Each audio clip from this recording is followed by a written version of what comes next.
Yo, what is up, Knights? Aegis Rick here, and welcome to part 3 of the Masters of the Otherverse series. In this one, we'll be covering one of the most straightforward of all the Otherverse dungeons, Rangelus' Guerrillas. It would not be surprising to me if a really geared and powerful team could complete this dungeon in just a few minutes. You may also notice that this dungeon has no mobs that really have any cube reactions, thus you can spam any and all skills to your heart's content. In terms of what you need to pack before going in here, there are still some pretty harmful status effects that mainly the mini-boss and boss can inflict on you. The boss room itself has a few, a sleeping bomb which can put you in a seriously vulnerable state for a long time, as well as a mind control from one of the mini-bosses in there, which again will make you quite useless for a time. One of the mini-boss's primary sources of damage is causing bleeding on his hits, and that can hurt a lot if you're hit a few times with it. Again, I've listed them in order of importance, but bring them all just in case. As always, bring any and all provisional potions that you may see yourself using.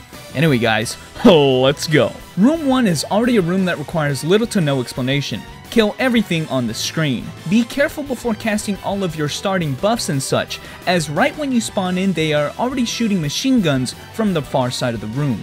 Room 2 is a mini-boss battle against this brute-looking guy. He moves around quite quickly and oddly enough only has a single attack, a bayonet stab that causes significant bleeding damage. Of course, this is where the bleeding potion comes in. He, although not invincible, hardly takes any damage from player attacks, so don't even try. Instead, the only way to damage him is to get him to step on a landmine, these black ones in particular. If he does, he will take massive damage. These landmines are always dropped at the location of wherever you are able to kill these sappers, and stupidly for him, luckily for you, he keeps spawning them along with a few foot soldiers every time one is killed. The strategy then is simple. Everybody keep moving to avoid a stab attack, all the while killing these guys and then getting the mini-boss to step on the mine he drops. He doesn't need to step on them right away either, as he spawns the next sapper right when the last one dies, so it is possible to create your own black minefield to truly wreck the boss.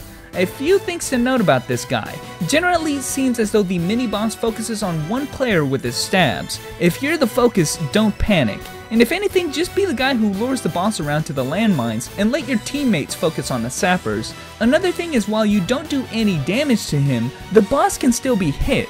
That means that you can use some hard CC on him, such as freeze and stun, and maybe even more importantly, you can move him to wherever you want him to go. Moves like the Launcher's X1 Extruder, the Azura's Deadly Enticer, or as I show here, the Elven Knight's Impregnable Defense, can be used to maneuver the boss wherever you want. Room 3 is yet another room with random guys inside. Treat it like any old room in any old dungeon. There are snipers on the far side of the room, so maybe get them first? It truly is not all that important. Alright, room 4 is, for all intents and purposes, a mess. Or at least it's gonna get that way real soon. There are technically 2 mini-bosses, however the one with the shield cannot be damaged, meaning you need to focus all of your attacks on the brute guy with the rocket launcher whenever you find the time to.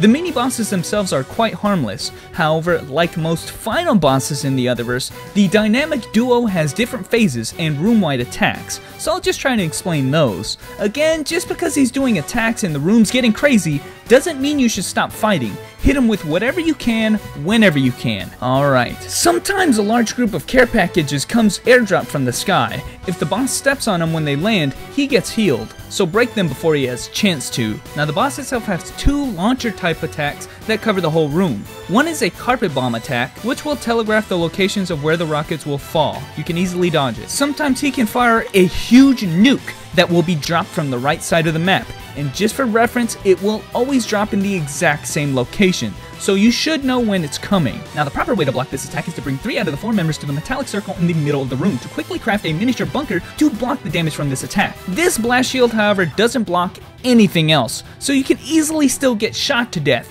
So often it isn't recommended to even bother. It is a room-wide attack, but it isn't a one-shot, so I guess just try to keep your health up. The most troublesome attack, however, is an attack signaled by the shield guy calling in reinforcements. He can call in support to either the top, middle, or lower portions of the room. Once he does, a group of soldiers will come in from the side of the room and will periodically spray bullets down the lane that he calls out. These soldiers are invincible, and thus once this attack starts, it cannot be stopped. Now you can attempt to jump over every wave of bullets that gets shot at you, or simply get out of the lane of fire. I suggest the latter.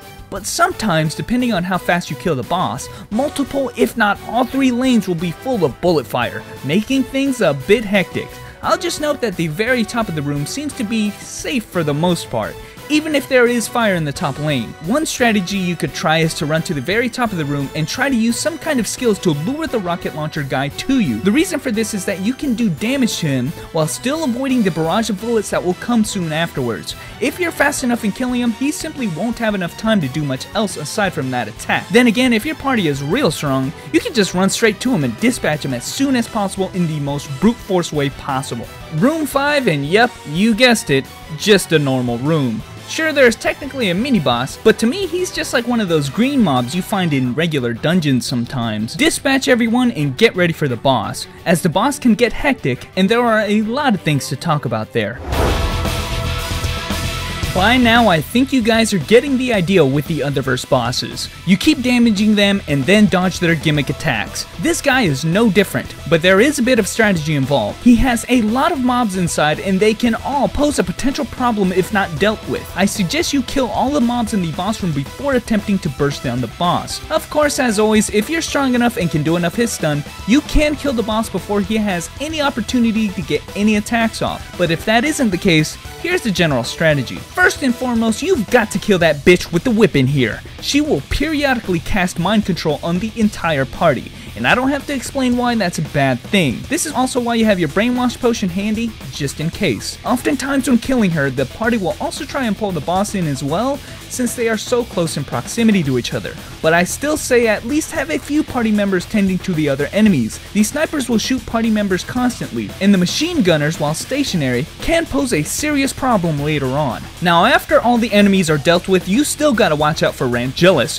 who has 3 easily avoidable but potentially dangerous attacks. 1, he can oftentimes roll out of combos outright if given a chance, giving him invincibility and camouflage for a short duration of time. His other attack is a sleeping gas bomb that rolls in front of him, an attack that gives little to no warning of it being cast. Because of this, try and position yourself pretty much anywhere else but right in front of him. The attack itself isn't all that harmful, but often it is used as a setup for his most devastating attack, the world's strongest land runner. True to its name, this beast is nowhere near the fastest land runner, clocking in at a blazing speed of -1 miles per hour, but he certainly is the strongest, with the capability to one-shot anybody in range. But at that speed, come on, you're just asking for it. Again, this is why status effects such as sleep and mind control must be taken care of to avoid shit like this. Aside from that, Rangelus has 3 gimmick phase attacks, all of which prove to be devastating for those uninformed. His first gimmick attack is called the Detector, which is a device that spawns randomly over a party member's head. Whenever the party member performs any action aside from walking, he will be shocked for a lot of damage. So yeah, you aren't allowed to run or attack at all. Just walk or stand. The Detector is only allowed to be on 1 ally at a time, and I do say ally because it does work on summons, but if that member dies, it will quickly attach itself to another member. It also randomly transfers to other members periodically over the course of 15 seconds. Just note that the Detector attack is extremely discreet, as often it is just placed on a character unwittingly during all the chaos of comboing the boss, so just be mindful if you see the lasers trained on your character. His second gimmick at some point can summon 4 glowing time bombs. These bombs, if left unattended, will soon transform into very powerful tempesters, and if you've ever fought these bitches in PvP, you know why that's a problem. Stop whatever you're doing and take them out before they get a chance for their metamorphosis. Lastly, his final coup de gras is a time bomb field, which will instantly kill any member caught in the blast. The way to avoid this attack is to find the defective time bomb. There will be 1 time bomb out of the bunch, with smoke coming out of it, and when the countdown is over, instead of exploding, he will turn into a small Nen shield that will protect you from the rest of the explosion.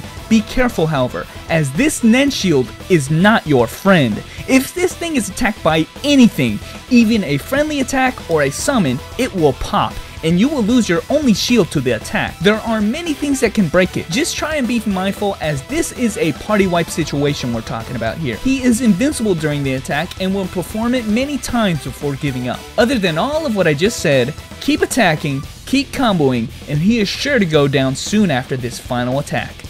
Finally. Though it's a shame this epic music had to stop. But anyway guys, we've covered the first 3 dungeons for Chronicle 2 in the Otherverse. In the next video we'll be starting the Chronicle 3 dungeons, which agreeably may prove to be more difficult and gimmicky. The first of these dungeons being the Void Rift, my personal favorite Otherverse dungeon of them all. Catch you guys then.